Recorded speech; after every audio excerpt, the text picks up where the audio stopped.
a.m. and I would like to call the April 20th, 2022 meeting of the Air Pollution Control Board to order. Good morning, everyone. At this point, I'd like the board members to introduce themselves, and we can start from my right. Good morning, everyone. I'm Chris Bergen with the Attorney General's Office. Good morning, Mike Jagels with the Attorney General's Office. Mike Rolband, the Director of DEQ. Good morning, Hope Cupid. Kajal Kapoor from Charlottesville, Virginia. Stacy Rajal from Alexandria, Virginia. Lornell Tompkins, Richmond, Virginia. Gail Moore, Stafford, Virginia. Thank you. The next item on the agenda is to review and approve the agenda. Do I have any changes or comments to the agenda? Madam Chair, this is Hope Cupid, and I do apologize when you were asking about additions to the agenda. I would like to discuss or have a discussion about Reggie. Okay, are there any other changes or comments to the agenda? So, where would you like to add that in to the agenda? I would like to add that after the update on DEQ and outreach activities by Director. I would like to add that, oh, that is better. I would like to add that after the update on DEQ and outreach activities by Director Rowland.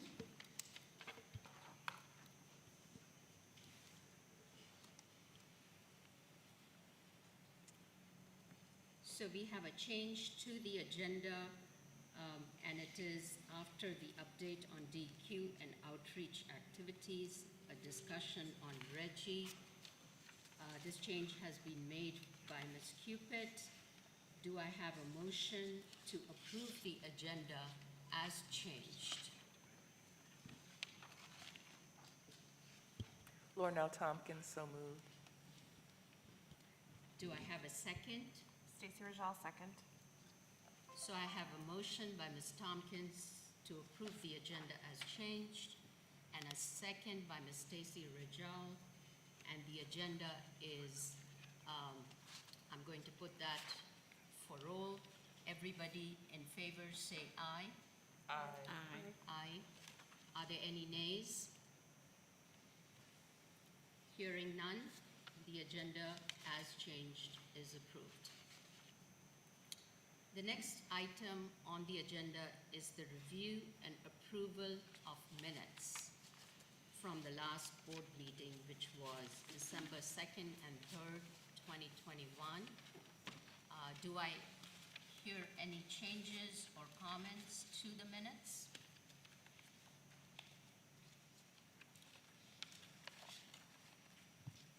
Madam Chair, do you want to take each day separately? I think we can take them together. We can Okay. do all the changes to the minutes that you might have. I move to approve the minutes as presented.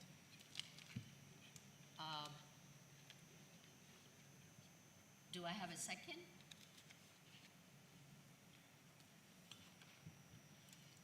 I don't have a second, so are there any changes to the minutes? Lornell Tompkins, yes. First, I'd like to have my name, the spelling of my name corrected throughout the document. There is no H. That's number one. Number two, on all of the reporting of all the voting should list everyone who voted yes as well as everyone who voted no. And then the third recommendation comes under page 2 of December the 3rd, under Mr. Dowd's presentation, that we change the wording of the sentence prior to the bullet list, and I believe you have the wording for that. Yes, I do have the wording for that, and the wording is to strike out the board and to insert the department recommends the board consider the following conclusions. I'll repeat that one more time. Pursuant to Section 10.1-1307E of the Virginia Code, the department recommends the board consider the following conclusions.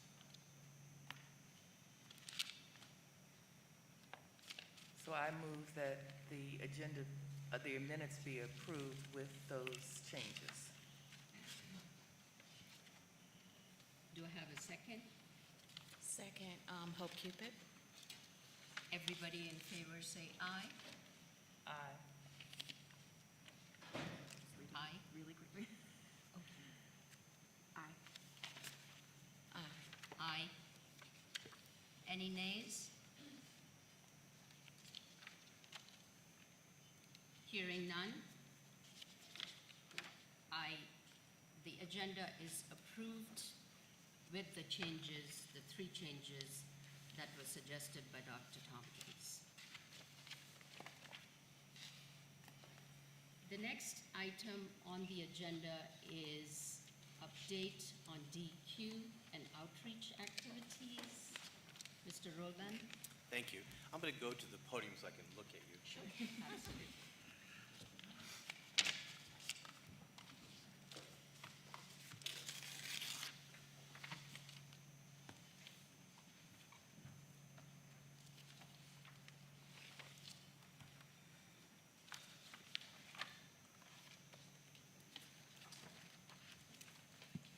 Can you hear me?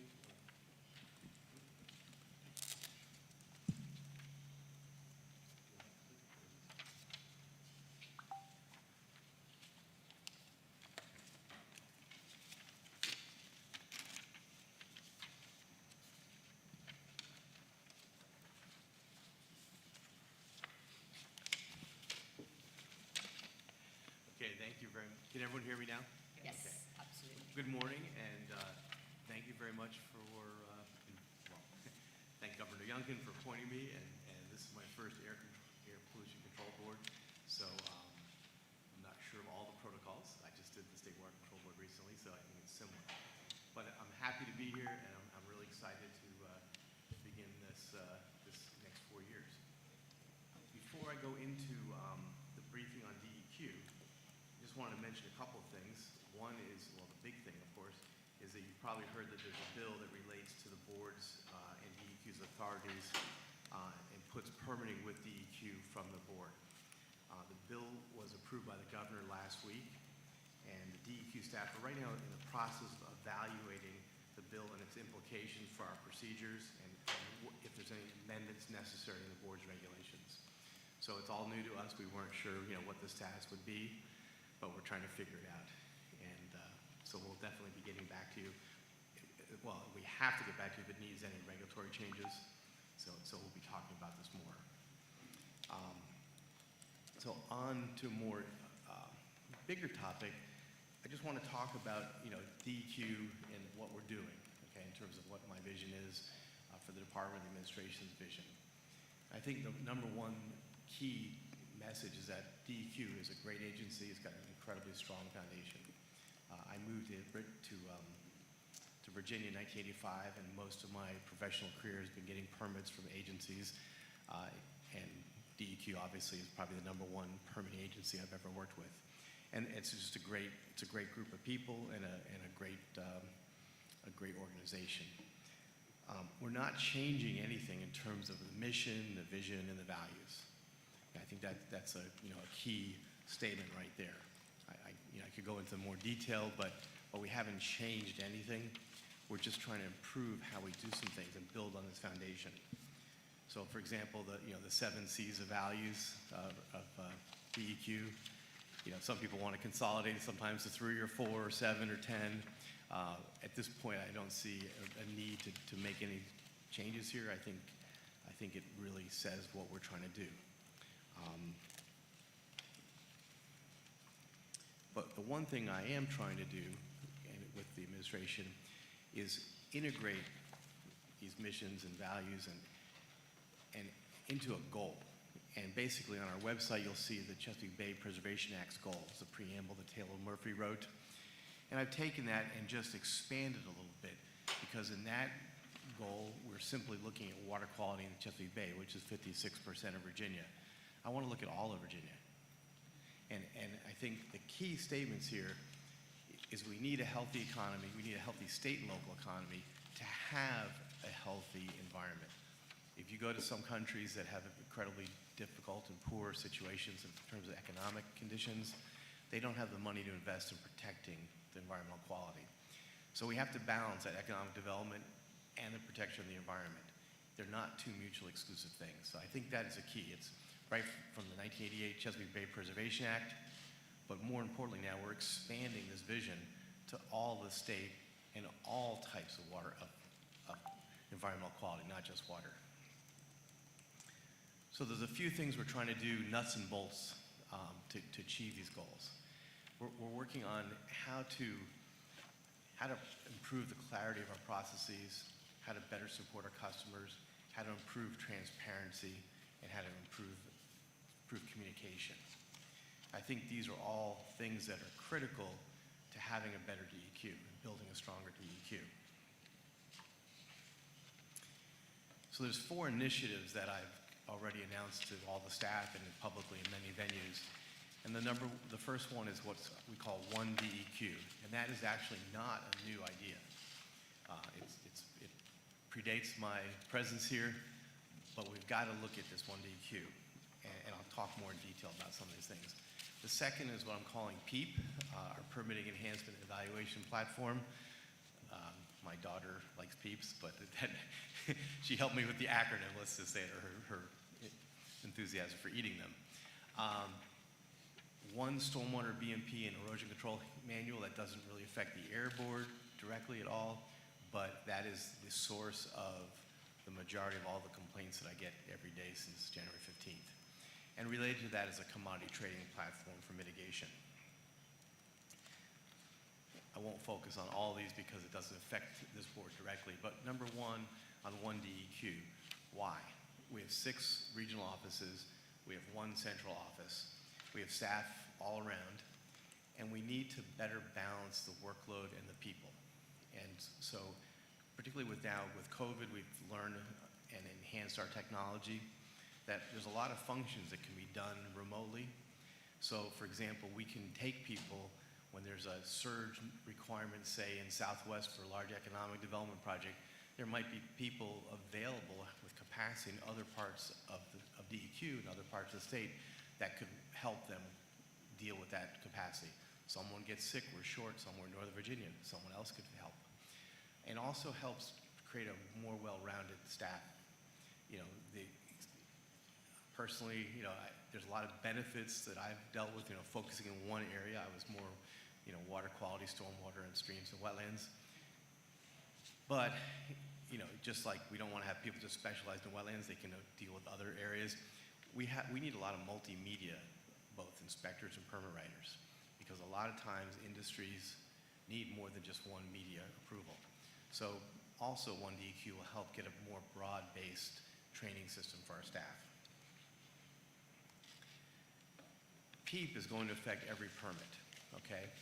And what we have is we have an issue where permits are taking longer and longer, and there's lots of critical path steps that deal with not just with DEQ people, but other agencies.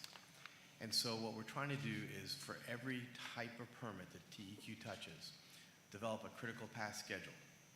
So lay out in an organized fashion all the different tasks that are necessary to go through a permit process.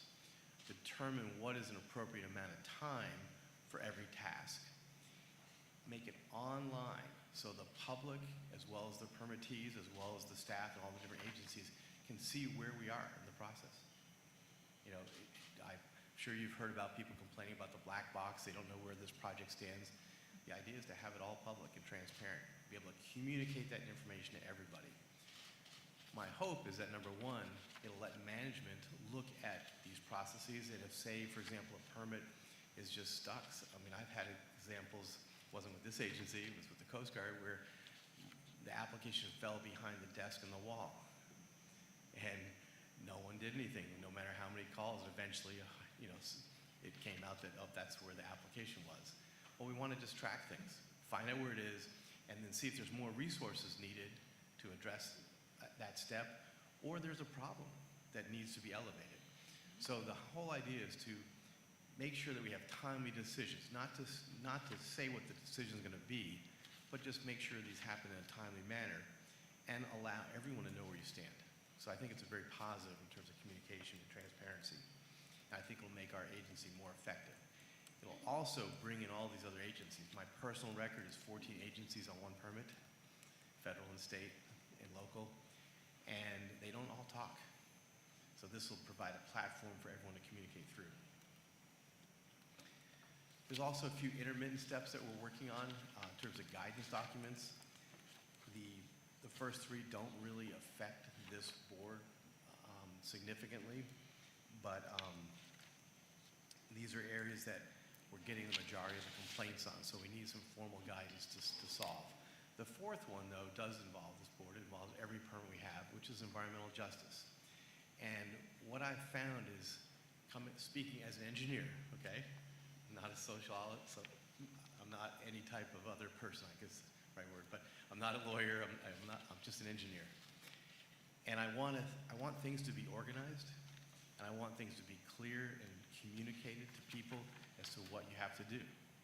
So in environmental justice, what we need is a guidance document that will go through a public review process. We'll have informal stakeholder involvement, and then we'll have a formal public comment period. And the idea is to elaborate, number one, what do we need to do? We have now roughly 28,000 permits that are active. So they're either issued or they're in a review process. That's a lot of projects. This is in every program. All of them should have an environmental justice component. So the first thing we have to decide is what class of permit needs to be assessed. Then within the ones that shake out of that, what types of projects should be assessed, so that we can then bring it to a focus our energy on the important projects that have an issue. And the PEEP program, for example, will have a task for environmental justice, just like it has all the other tasks, so that we can know whether or not the screening has said there's an issue, and if there is an issue, we need to know what's going on. So bringing clarity to that process, I think, will be critical, because coming from the outside, I understand it's an issue, but what we found is that there's not a clear, black and white, what are we supposed to do? And I think without that, we're going to have issues. People are going to want things that aren't being done, and vice versa. And we don't want to spend our efforts, for example, on something that it's not going to make a difference. So we need to really figure out where we focus all that power, that energy. And Renee will obviously talk more about that. So with that, is there any questions about this topic? And then I will talk about Reggie. I'm dog crazy. Any questions or comments by board members? I just want to say again, welcome, Okay. and we will forgive you for being an engineer. Thank you. I just want to state or really say thank you for mentioning the balancing of the economics and the environment. I think that is very important, and I'm glad to see that mentioned in here. That's just a comment from me. Thank you. Thank you. Sorry, John. Yes, thank you, and again, welcome. I know you guys are just getting information on the governor's decision last week, but do we have a timeline for when we will have more guidance from DEQ on that and the implications? The timeline of the impacts of the governor's decision, of the signature of the bill about the boards and how the boards. On the boards? Yes. Well, our goal is July 1st. It's not effective until July 1st, so we want to have something ready, so it'd be after July 1st, but hopefully that first month. So before our next board meeting? Potentially. We can do our part. We then have to send it for review at higher levels. Understand. Thank you. unfortunately, we have last time Angie was making a list, we have 100 and something different tasks to do based on the General Assembly. So, Any other questions or comments? I just wanted to say thank you for your presentation and welcome. We look forward to working with you. thank you very much. I look forward as well. So I think we can move to the next item on the agenda. And the next item on the agenda is discussion on Reggie. And I invite board members to start the discussion. Any questions or any comments that they have, they're welcome to share now. Hi, Director Rowland. I wanted to get more clarity on the executive order number 9 and the emergency. Could you speak to what the emergency is and what our role is as a board, providing that that has been stated and it's out there in the public? I have been reading a lot of articles about this, and I just wanted to have that discussion today. Sure. So the executive order elaborates on what the emergency is and then directs the Department of Environmental Quality in consultation with the Secretary of Natural and Historic Resources to develop a report that outlines the process that would be necessary to remove Virginia from Reggie. So that report has been completed by our staff and reviewed by the appropriate parties, and we published it on our website, so it's publicly available. In that report, there's a lot of attachments, and what the attachments provide is a process for going through a regulatory process that would remove Virginia from Reggie. That process is being reviewed right now, and it's a complicated process. It hasn't been done in a while, so it's being vetted by a lot of different people, and we would have to come to this board. What it's saying is that there's an emergency regulation first, and it would have to come to this board for review and approval, and then that would begin the process of us, after your approval of it, of removing the state from Reggie. The emergency is based on the cost of the Reggie. It's originally, when the DEQ did the study, the costs were going to be nominal to the ratepayers, to the electric ratepayers. And the reason was that they expected a much lower price for these credits, but also because the money was going to be rebated through a process to the SEC to the rate base.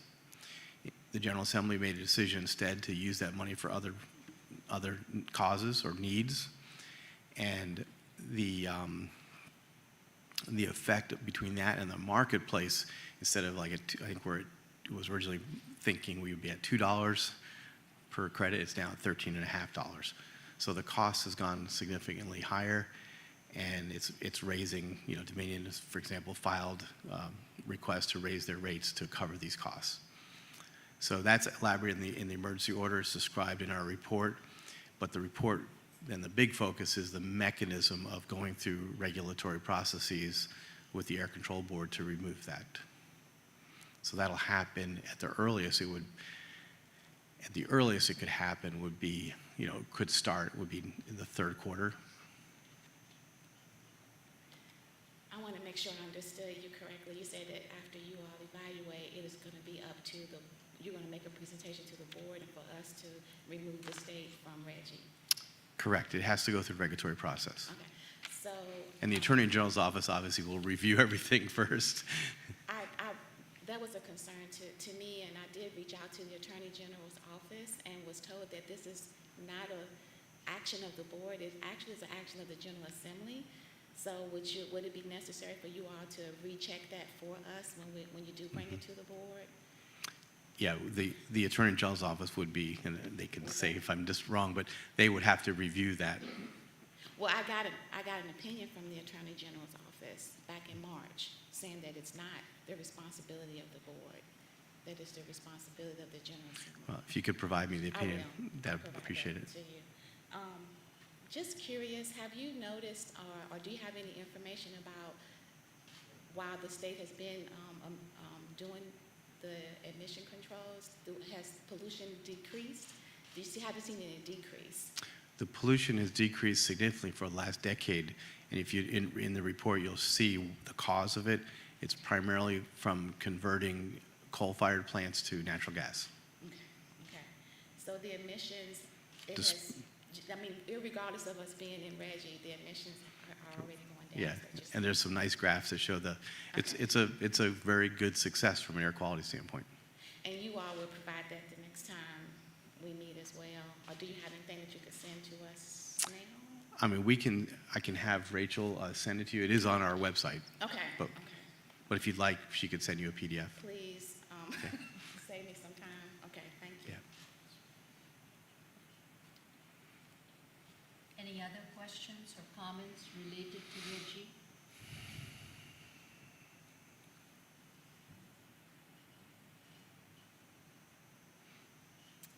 Hearing none, I think we Okay. can move to the next item on our agenda, which Thank you is- very much. Oh, thank you. Thank you.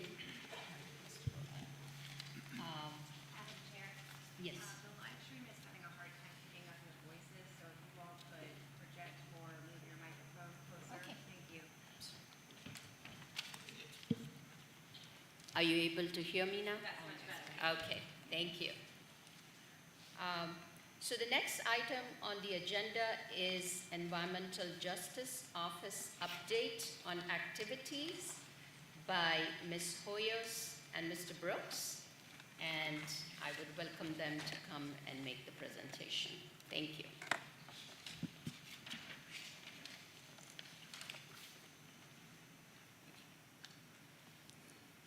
Ms. Hoyos?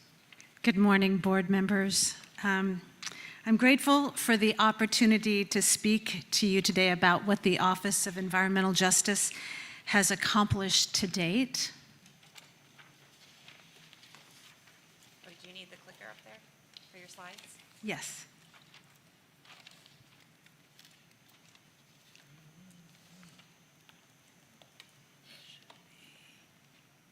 Okay, great, thank you. This morning, I'll be giving you the presentation as well as Jerome Brooks, who is our Deputy Director. I'd like to start out with a review of the policy statement of the Environmental Justice Act of 2020. Note that it says we are to promote environmental justice throughout the Commonwealth. The intent here is for there to be a whole of government approach to environmental justice, and the Department of Environmental Quality is the starting point. In 2019, DEQ commissioned a report from the SKIO Solutions Metropolitan Group to map out how to implement environmental justice principles into DEQ decisions and operations.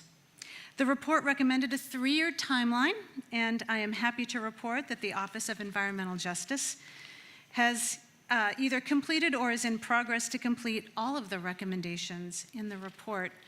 And I'd like to go through a couple of the highlights. We added an environmental justice statement to DEQ's policy statement that is in code.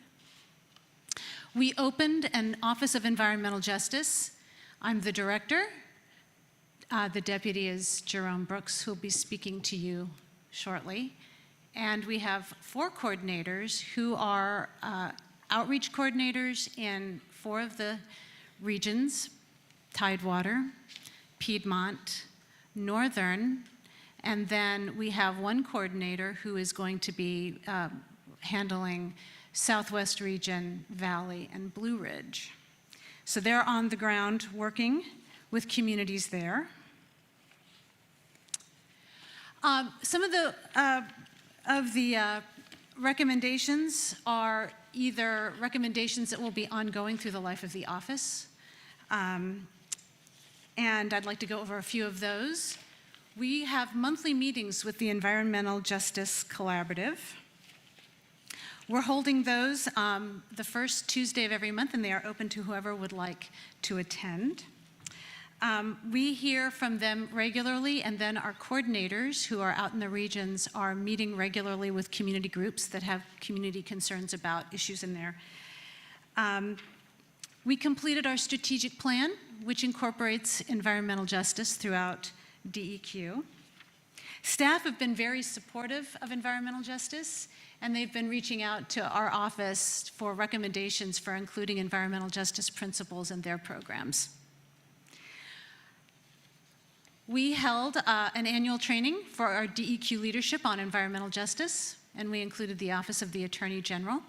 And we're working with the Office of Training Services to provide environmental justice training to our staff and on an ongoing basis. And then in 2021, DEQ was asked by then Secretary Strickler to organize and support the Interagency Environmental Justice Working Group to implement environmental justice throughout the whole of government. We completed a report to the Secretary that focused on current environmental justice activities in all the agencies of the Commonwealth, and I encourage you, if you have some time to read that report, it is on the website of the Secretary of Natural and Historic Resources under Environmental Justice.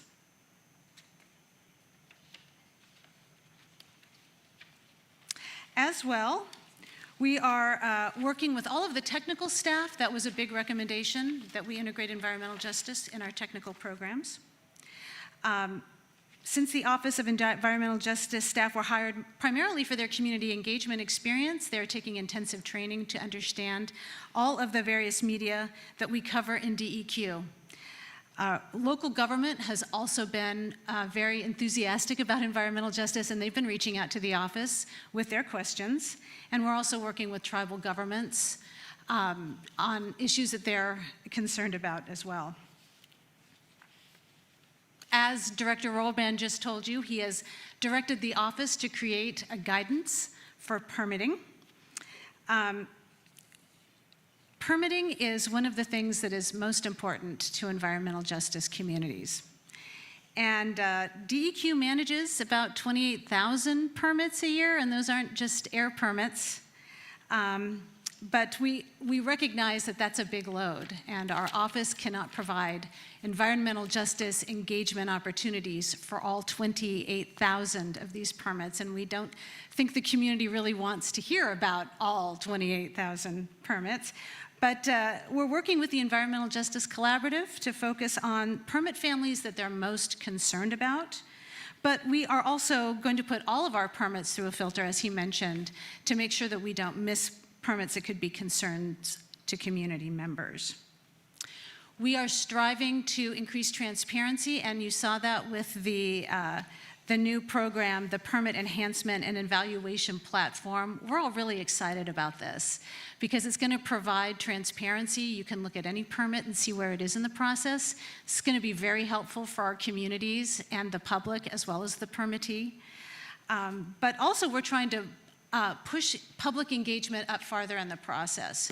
So while permits are being written, we can be working with the community about what they can expect and how to engage them with permittees if they're amenable. And we're also going to maintain current timelines. We don't expect this to add any more time. In fact, I think bringing public process in earlier is going to be allowing us to meet permit timelines better than we're doing right now. So I'm going to turn this over to the Deputy Jerome Brooks to talk to you about a project that we're particularly proud of and working on currently. So thank you very much, Jerome.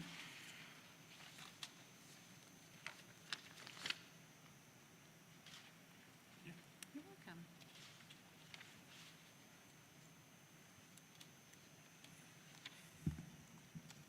I don't want to come off and scare you when I'm talking.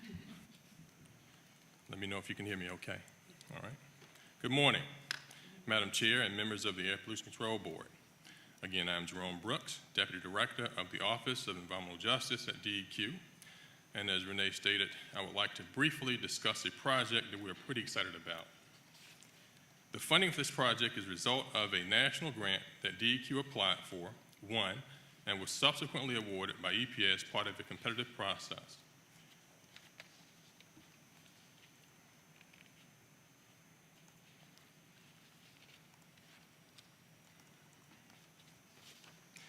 project title for this grant is Characterization and Risk Assessment, Air Toxic Metals in Southeast Virginia.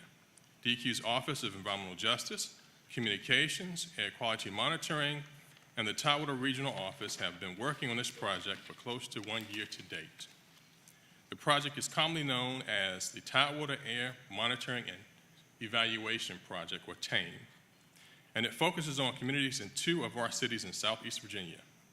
The project is intended to characterize the ambient concentrations of air toxic metals and perform corresponding air quality and health risk assessments for 2 Tidewater communities known as Lambert's Point Community and East End Community, located in Norfolk and Newport News, respectively. Residents of these communities have long expressed concern about fugitive coal dust and air quality. Coal dust is known to contain metals, some of which may be present in toxic amounts. This project is designed to develop a local air quality characterization in these communities and perform air quality and health risk assessments for air toxic metals. The result of this characterization and the air quality and health assessment will inform DEQ strategic plan objectives to possibly improve air quality and the community engagement in underserved communities. Community involvement is essential to this project and has included 2 outreach planning meetings that took place this month, April 7th in Norfolk and April 11th in Newport News.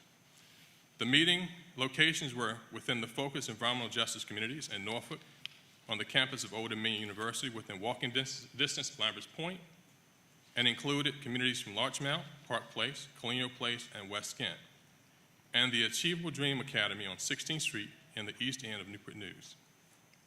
The Lambert's Point and East End communities have historically been impacted by fugitive dust and expressed their concern about air quality in their communities based upon their proximity to 3 large export terminals, co-export terminals, industry including Newport News Shipbuilding, the interstate, and high traffic areas. Subsequent to the initial outreach planning meeting will be status update sessions structured to promote an open dialogue and meaningful involvement with the community and its residents consistent with the Virginia Environmental Justice Act. This continuous engagement will allow community members to shape and influence the process as the project progresses. DEQ will continue to have targeted meetings with members of the community and local government twice per year once the ambient air monitors and purple sensors are located in the community. To ensure the earliest engagement, DEQ initiated and launched a survey tool in the fall of 2021 to gather community input on how citizens prefer their engagement and involvement with this project. The survey was circulated electronically and in hard copies, were placed in the community at libraries and businesses to allow those that may not have access to technology or were more comfortable with a paper survey to also participate. As a result, over 50 surveys were collected, and the community feedback is being used by DEQ. The survey's purpose was to allow all voices to be heard without bias, and again to solicit input at the earliest stages of the project. Project goals. The primary goals of the project in this study are as follows: meaningful involvement, engagement, and partnering with the community. Collecting data on PM10 and ambient air toxics in Lambert's Point and the East End communities with a network of PM10, TSP, total suspended particulate, samplers along with air quality sensors. Characterize the spatial distribution of PM10 and air toxic metals in the Lambert's Point community and East End community. Evaluate health risks posed by toxic metals in ambient air, and build the community's capability to use sensor network data and air sampling data for ongoing concerns. This project will take 3 years to complete. Our plans are to site the monitors and sensors with input from the community in June of this year, 2022, and collect data through March of 2024. We will have update meetings with the community twice per year once the air monitoring equipment is installed and operational. Again, the community will be involved and play a role in decision making. And in closing, I want to share an experience from the meeting in Norfolk on April 7th. We had the pleasure of meeting a Mr. Thomas, an 86-year-old 50-plus year resident of Lambert's Point that came out on a rainy evening to take part in the outreach meeting and share his opinion as to where monitoring equipment can be placed. At the end of that meeting, Mr. Thomas expressed his appreciation and willingness to become a partner throughout this process. And unless Renee wants to come back up, that's our contact information. Thank you. Thank you. Thank you, Mr. Brooks. Thank you, Ms. Hoyers. Board members, do we have any questions or comments for the presenters? Ms. Rajal? Thank you both for that great presentation. It's great to see the progress that is being made. I'm sorry, Ms. Rajal, you have to move your microphone closer to you. Thank you all for that presentation. It's great to see the progress being made, and I really liked the presentation on this particular project, particularly the details about survey, as we know has been a really sensitive point in some of the past things. I just had a question on this project. First, will the Air Board get a copy of the survey results when it is completed? And second, what happens if, as part of this project, if any of the samples exceed a safe level? Like, what is the action that DEQ will be taking? For the first question, yes, that is definitely something we can do. The second question, we don't want to prejudge the data. We've had monitors in that area for particulate for some time. But this time, the difference between this particular study is that we're going to monitor for air toxins. And we don't, as the regulations state in the law, there has to be some type of a modification to many facilities for a permit action to take place. But hopefully with the health department involved in this project and the locality, whatever the results show, and hopefully they're not showing any exceedances, but whatever they show, maybe we can come together as a collaboration and look at something. But there's nothing definitive in law at this point from our standpoint that we can do outside of collecting the data. And I'm really excited about this because both of those terminals, when I was an inspector in the region, belonged to me at one point. So I've been looking at the concerns and complaints about those terminals for some time. So one part, we'll have the data. Secondly, what we do with the data, we'll have to see. But it's most important right now just to collect the data. Thank you, and very much appreciate data-driven decision-making. I was just curious, given that you are sampling for different toxins. Thank you. Ms. Cupid has a question. Good morning, and thank you again for both of your presentations. I wanted to ask a question about the local governments. They've been reaching out to you for information. Is there any way that we can, or have they even spoken to about zoning? Because that's a big part of environmental justice and why we're having issues with those communities is the zoning. And what role would you play with that, or is this still just a local decision? It's still just a local decision. Yeah, and they don't really ask us about zoning. They actually ask us more about environmental justice and how do we interact with communities and basic questions like that. I still, believe that if we're going to look at that and take us as a state, we need to look at zoning. I know that's out of your control, but thank you for answering my question. Sure. Any other question? Dr. Tompkins? Thank you for your presentation. My first question revolves around the guidance that is being developed for environmental justice as a means of being included in the evaluation of permitting. And I wanted to know if the boards, not just the Air Board in particular, will have an opportunity to have input in that guidance. Yeah, I think if you would like to offer some input, I think it's certainly we can arrange that. Well, we have in our guidance, we have a required public comment period of 30 days, but we also, to make sure that we get the right document prepared, we will provide it informally to people as well for comments. So what we could easily do is provide this draft to all three boards, for informal guidance before we finalize it to put out for public comment. So I'll ask Renee to do that. I will do that. And my second comment has to do with the presentation of the team project, have you considered working with the health department for the Commonwealth in terms of interpreting the data, and particularly as it impacts individuals, say for instance, the number of people who have asthma, whether or not their attacks have increased, whether there's a decrease in visits to the emergency room and so forth, in terms of putting the total impact of the data that you are collecting, but in essence working in collaboration with the Department of Health? Right now, the focus is on the analyzing of the data with the health department, but I'm certain that if there's a correlation and that's something we can look at for those particular areas, we can have the discussion. Again, I can't speak for the resources at the health department, but that's something that does sound like it can be worked through, and we'll look at that. Any other questions from board members? I have a question for Ms. Hoyos.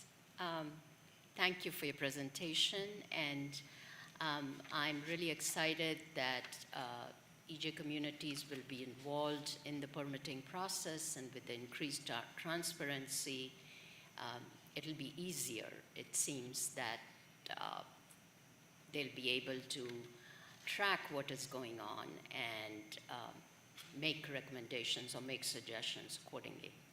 My question is about the list of EJ communities. I know you're performing outreach, and we had discussed last year about developing a list of environmental justice communities in Virginia. I wanted to find out how far along you are in that process.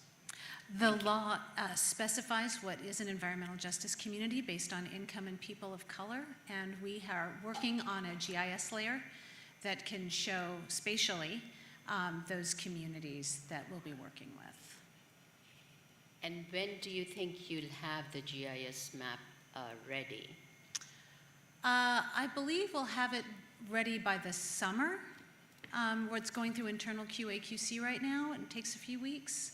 So probably midsummer it'll be out, is my guess.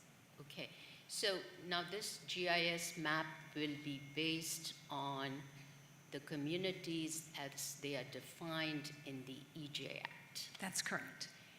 Will it have any other considerations as well? For example, the White House has come out with a tool that is for throughout the United States, identifying disadvantaged communities. Will there be considerations like that given as well when you're developing this GIS map? We're using exclusively the specifications from the Environmental Justice Act of 2020.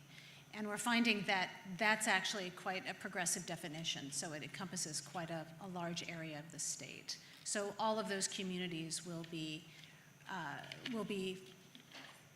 notified as environmental justice communities through the PEEP process and through the guidance. Okay, thank you. Mm-hmm. That was my question. So, any other questions? We can move on to the next item on the agenda, which is the status of Boxley Asphalt Permit by Mr. Dowd. Good morning, Mr. Dowd. Good morning. Good morning, Board. I am Michael Dowd, Director of the Air and Renewable Energy Division for the DEQ. I'm here to give a brief update on the status of Boxley Material Company's minor source air permit process. Boxley Material Company is an asphalt manufacturing facility located along I-64 near Zion's Crossroads in Louisa County. Due to the nature of the asphalt business, Boxley's facility is considered to be portable, and its current air permit allows it to move its operations from place to place so long as it does not operate in any one location for longer than 18 months. Boxley relocated its asphalt plant from Campbell County to Louisa County in April of 2021. And under the State Air Pollution Control Board's regulations, Boxley can operate its current portable source permit there until October of this year, October 2022. Now, Boxley, however, has expressed its intention to make the Louisa County location its permanent home. and Boxley has applied for a new air permit that would allow it to remain in Louisa County, at the Louisa County site permanently. That permit process is in the early phases, and no draft permit has been prepared at this point. Now, unfortunately, the Boxley plant is located very close to a residential home. The homeowner has made numerous complaints to DEQ about emissions, odor, noise, truck traffic from the plant. Based on the proximity of the plant to the residents and the numerous complaints that the resident has filed with DEQ, DEQ has asked Boxley to conduct air modeling to ascertain the potential impact that continued operation of the plant at that site would have on the resident. Boxley has retained a consultant who is in the process of preparing an air modeling plan, but that plan has not yet been submitted to DEQ. Both Boxley and the homeowner have retained legal counsel, and I have expressed my opinion to both attorneys that it would be great if the parties could come to an agreement and work this out, work this situation out among themselves. But barring such an agreement, DEQ will review the modeling plan when it is submitted to us to assure that it's adequate. And after Boxley has conducted the modeling in accordance with the plan, we'll of course review the modeling data, make sure it was prepared correctly, and then we'll prepare a draft permit if the data indicate that a permit at that site is warranted. Now, the homeowner has already asked DEQ to put the draft permit to public comment after the draft is prepared, and DEQ intends to do that at the appropriate time when the draft permit is ready to go. Now, as I mentioned earlier, Boxley has until October to obtain the air permit to continue its operations at its present site. And that's my summary, and I'm glad to answer any questions about this or anything else you may have on your mind. Any questions or comments from board members? Hi, Mr. Dowd. Thank you for Ms. your Cooper? update. I want to ask a question. Is it typical that a company who has this permit where they can move from location to location move so closely to a home? That's number one. And number two, how was that even allowable? Was it through zoning? Well, the answer to your first question is it's not frequent. Usually, this plant is very close to the residents. I'm not exactly sure how many feet it is away, but it's very close. No, that is not typical. Second, yes, it is zoning. The place has been zoned by Louisa County for the asphalt plant, and in fact, of interest to the homeowner as well is, it's really part of an industrial site that has yet to be developed. Any other questions? Mr. Dowd, I have a question regarding the process. Where are we at in the process? Has the public been allowed to comment on it, or are you going to solicit comments once the modeling is performed? I just want to understand where we are at. Sure, that's a good question. How it stands right now is that it's already a well-known, word has gotten around, it went through zoning. We're working with both the resident and the company, and I know that they are talking to each other as well. The modeling has not yet been prepared. We don't even have a protocol yet, the plan. Once we get that, we will develop a draft permit if it's appropriate. If it turns out that, there is indeed data that indicate that there's a health situation there based on our current standards, then, we would not be allowed to, we would not issue a permit. But if the data indicate that the pollution from the plant would be within health-based standards, then we would prepare a draft permit with best available control technology in it. It's not just based on health standards. We would put best control, we would negotiate what that is. And then that permit would be put out to public comment at that point in time. Now, as I said, the resident is well aware and is very actively engaged in the process.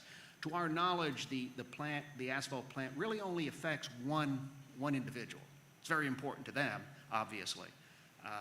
But there is not really a community around this area. It's bordered on one side by I-64, and there's a road, I think 250 is sort of to the south. Broad Street, as it goes out further, is to the south, and the house sort of stands alone in what is going to be an industrial park. So in terms of public comments, though, Yep. Are you soliciting them now? No. Are people allowed to comment on it now, or only once you decide there is a draft permit, will Well- there be a public comment period?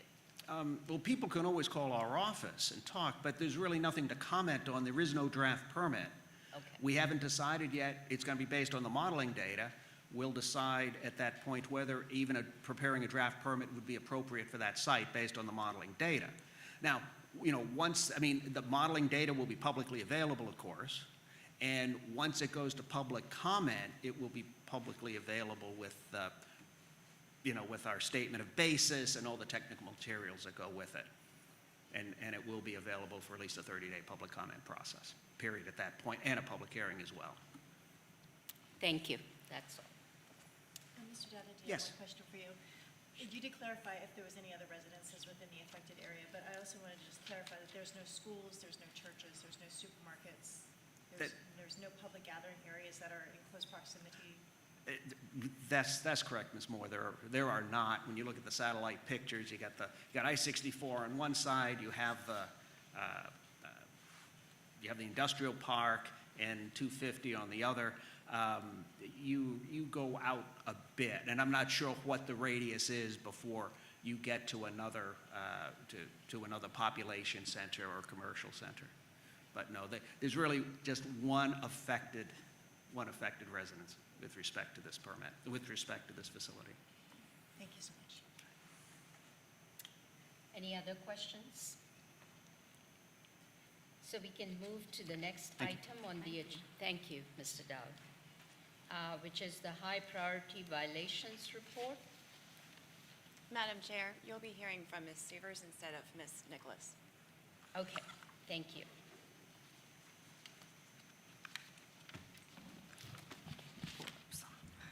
Good morning, I'm Tiffany Severs. I am the Director of Enforcement for DEQ. Ms. Nicholas, who typically does this presentation, had a conflict, but she is on my team. So in the report, you'll see that during that quarter for October through December of 2021, there were 4 notices of violations issued that had high priority violations in them. Those are listed as Advan 6, Bristol, Jewel Coke Company, and Enviva Pellets. In that same quarter, we issued 4 consent orders to resolve the HPVs for Micron Technology, West Rock, American Electric Power, and Purdue. Through the next list are our still pending cases. There are 9 total. And since we pulled this report, we've actually resolved 4 of those 9. So we have 5 outstanding cases with HPVs. Did you have any questions about any of the cases or need updates? Just let me know. Which of the ones were resolved? So we had AMPAC, Hopewell Water, Jewel, and Valley Proteins.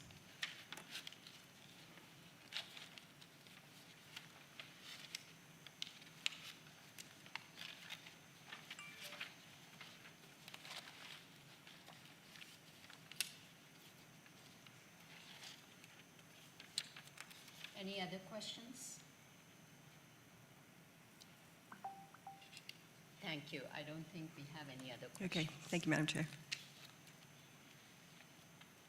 The next item on the agenda is other business before the board and future meeting dates.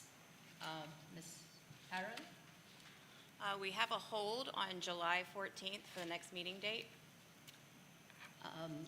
So are there any comments by board members regarding that date?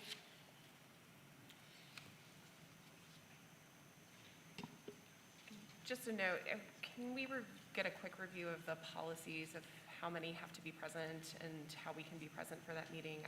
I have a conflict that I've previously told DEQ and would like to find a way to participate even though I cannot be there in person. Got it. So you're required to have 4 meetings per year, and you're required to have quorum on agenda items that the board will be taking action on.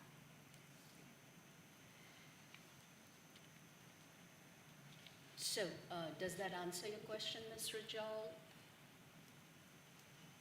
mean, that's the policy. I would still like to find a date when all board members can be present, as we have done in previous board meetings.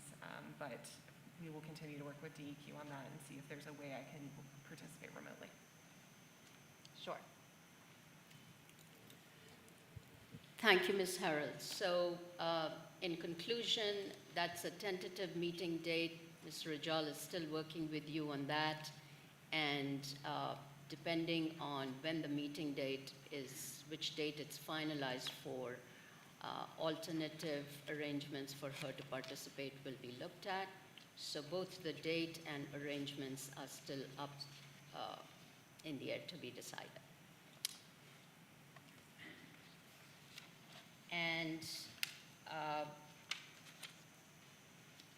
the next item is, yes, I'm sorry, Ms. Cupid has a question. Mrs. Harrell, is there any way that we could meet in June and have another meeting in June, or do we have to wait until July? Is that something that we can decide today as a group? Or is that? Well, part of the equation in deciding the next meeting is when DEQ staff can have the materials ready for you all to review and take action on.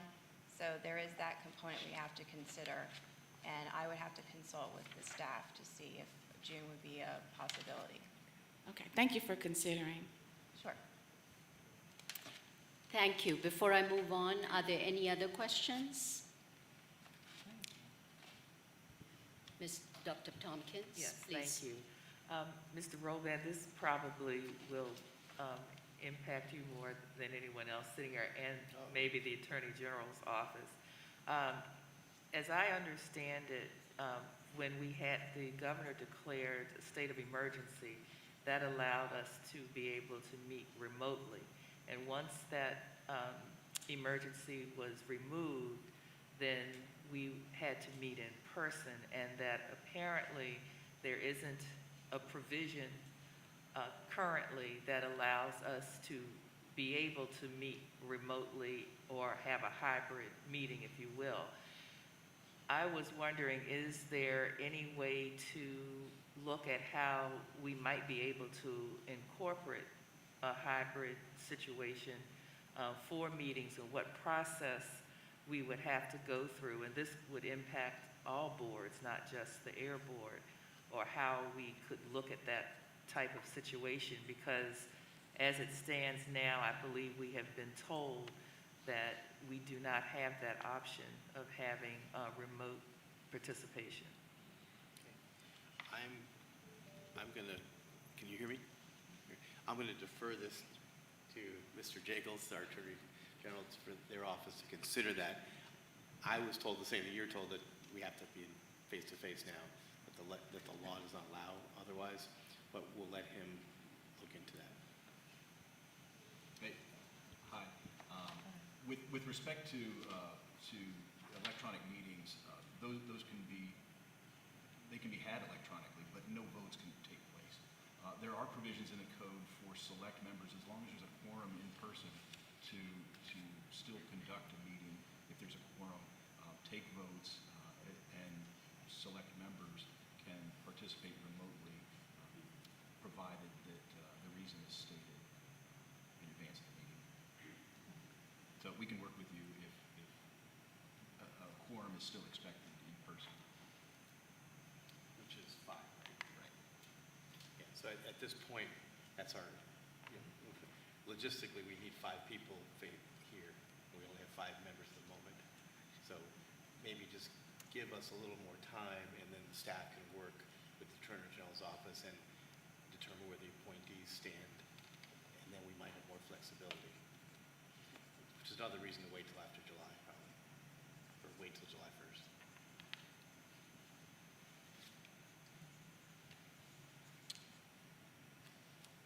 Thank you. Are there any other questions regarding this item?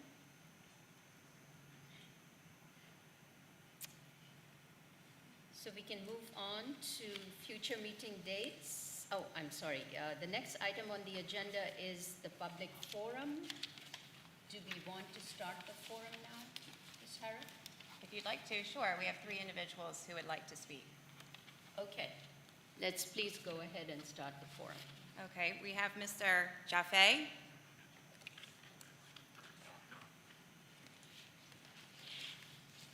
Do you have someone joining with you as well? Yes, Samira Nematalahi here after me.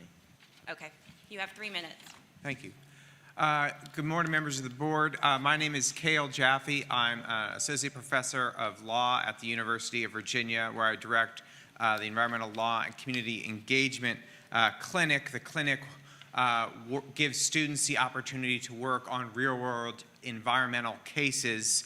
We've represented the City of Stanton in the Supreme Court of the United States. We've represented parties before the State Corporation Commission, and our clinic on a pro bono basis is representing Ms. Teresa Coffey, who is the resident 50 feet from the Boxley asphalt plant in Louisa County. And I just want to introduce myself on that.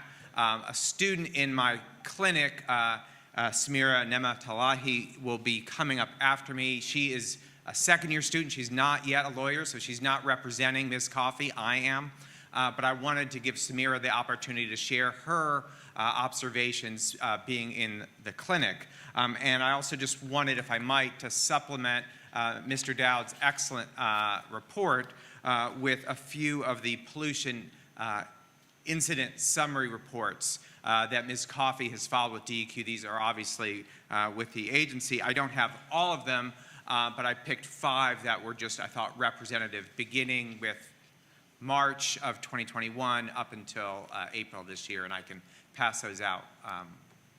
Before we proceed, I would like to get an opinion from the Attorney General's office on whether we can talk about that permit now, given that a draft permit has not even been issued. I would like them to comment on that, please. Madam Chair, thank you.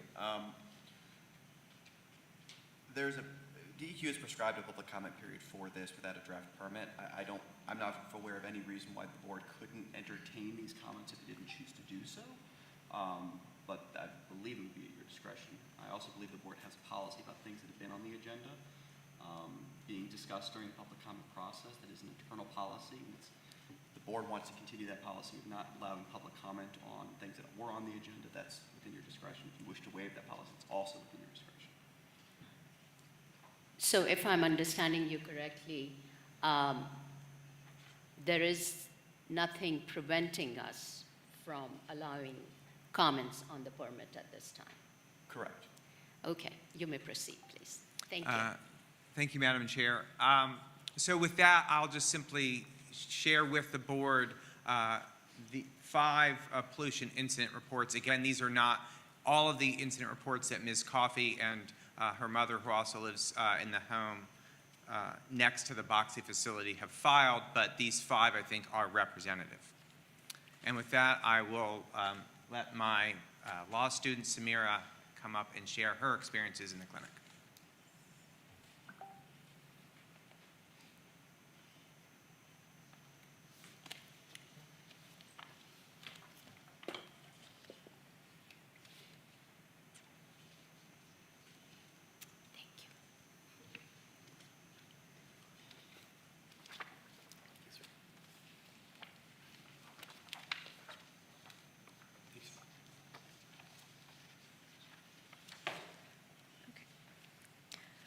Good morning, everyone. My name is Samira Nematalahi, and I'm a second-year law student at the University of Virginia School of Law, and I'm enrolled in the Environmental Law Clinic. The clinic, led by Professor Cale Jaffe, has been working with Ms. Teresa Coffey on the Boxley asphalt plant permitting process. The proposed location for the plant is adjacent to the Coffey family home. I wanted to share some of my observations as a student involved in the project. I am here today to ask the board to direct DEQ to consider the acute impacts that the plant has been having on the Coffey family. I also ask that you please do not over-rely on air modeling that might fail to identify pollution hotspots imposing an ongoing nuisance on the Coffeys. Ms. Teresa Coffey and her mother, Ms. Alberta Coffey, have lived in their home on Midway Lane for over 50 years. The peace of their home has been disturbed by the Boxley asphalt plant, which has been operating on a portable minor NSR permit since early spring 2021. Boxley's current location is around 50 feet from the coffee home, resulting in constant interruptions to their daily lives. The issues that Boxley presents for the coffees are numerous and have been documented in multiple pollution incident summary reports since Boxley's relocation, and those are the copies that Professor Jaffe has shown you. These reports primarily focus on 3 major air pollution concerns. First, the dust. Boxley's operations produce a considerable amount of dust that settles onto the coffee family's property. This dust cakes the entire property, making it difficult for the coffee family to entertain guests and enjoy their home. Second, the noise. The noise from the operation of the plant and truck traffic make it even more difficult for the coffees to be in their home and enjoy their property. Third, the odor. Boxley's operations produce a chemical-like odor that makes it impossible for the coffees to be outside for more than a few minutes. The fumes have caused Miss Alberta Coffee to suffer from severe headaches, and Miss Teresa Coffee has repeatedly felt a burning sensation from her nose and throat. Miss Teresa Coffee has been advised by her nurse to double mask when she goes outside and to limit her total time spent outside. My main point today is to make sure the board and DEQ understand how the coffee family is currently suffering from Boxley's operations. This is an ongoing harm since the plant is able to currently operate on a portable minor NSR permit. To help remedy the situation, I urge you to direct DEQ staff to evaluate these acute impacts when considering Boxley's application for a new minor NSR permit. Thank you. Thank you. Next, we have Ms. Sims.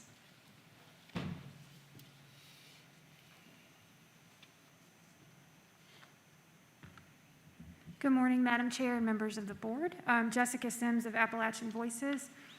First, I wanted to say thank you to each of you for your service on the board and the thoughtful due diligence that you have given to the decisions that you make. As the new structure that Director Rolbrand mentioned rolls out after July 1st, I hope that y'all's opinions and the in-depth consideration that you give to all of these issues continues to be valued and considered by the agency. I just wanted to raise a couple of topics for your consideration. Y'all had worked very hard to solicit feedback from the public on engagement processes, and so I wondered if that subcommittee might still continue in some way, and if that's something y'all are considering for 2022. We've also seen that in terms of emissions related to landfills, there's been heightened attention on the acute air emissions and odor and health impacts related to that for the Bristol landfill. And so I'm very thankful to the agency for the work that is going on there and for community leaders and faith leaders that have been raising the alarm on that too. I wondered if that itself and that issue presents an opportunity for some kind of collaboration between y'all as a board and the waste board, just to gather more information to make the public have greater access to info about these issues, and just for better communication between the boards and how that might serve the mission of the DEQ. As a related issue, as the leachate from landfills is processed at wastewater treatment plants, I wondered if y'all might have the interest in finding out more about related air emissions to wastewater treatment plants and some of the associated health impacts that can come from that. I've heard from some residents within the state that are just trying to better understand what some of those emissions may be and how it's impacting them as they live close to facilities. This would be a way to build trust with the agency and further emphasize what Director Rolbrand brought up about increasing transparency in all of these processes. So just a suggestion of a topic of interest. And then the final issue I wanted to flag, and y'all are possibly aware of this, I know some of y'all definitely are, that is something that intersects with air quality and health in Virginia is the potential threat of large-scale metals mining coming to the Commonwealth. At this time, there's an exploratory drilling company from Canada called Aston Bay, who has secured property in Buckingham, Campbell, and Pittsylvania counties. Specifically in Buckingham, it's for gold exploration, and in Campbell and Pennsylvania, it's for copper, zinc, and lead. And we know that any kind of large-scale mining operations would produce air emissions and potentially harmful problems for those in the directly impacted communities. We also know that Pittsylvania County is already overburdened by lots of infrastructure currently that produce a lot of emissions, and so there's a deep concern that adding another industry to that area could indeed prove very harmful for residents. So I just want to flag this because there's two opportunities that y'all as an entity, as a board, could undertake to weigh in on this issue. As introduced in the 2021 session, HB 2213 directs a study of existing regulations for gold mining, because there has not been mining at this scale. So we're talking large scale, potentially open pit. That study resulted in a dual path. The National Academy of Sciences is reviewing the regulations, and the state agency committee that was formed is reviewing impacts to communities. And I'm very thankful for everybody that's doing the hard work on both of those. They have open comment periods now. So I just wanted to raise to y'all, this is an opportunity for y'all as a board to possibly weigh in on whether or not the air regulations are sufficient for that type of industry coming to Virginia. The NAS is taking comments through the rest of the year, and the state agency committee is taking comments through September 30th. And they have both have meetings open to the public. So just wanted to raise those issues. Appreciate y'all's work. Thank you for your time. Thank you, Ms. Sims. Do we have somebody? We don't have any more speakers. No more speakers. And at this point, we don't have any other items on the agenda, so the meeting is adjourned.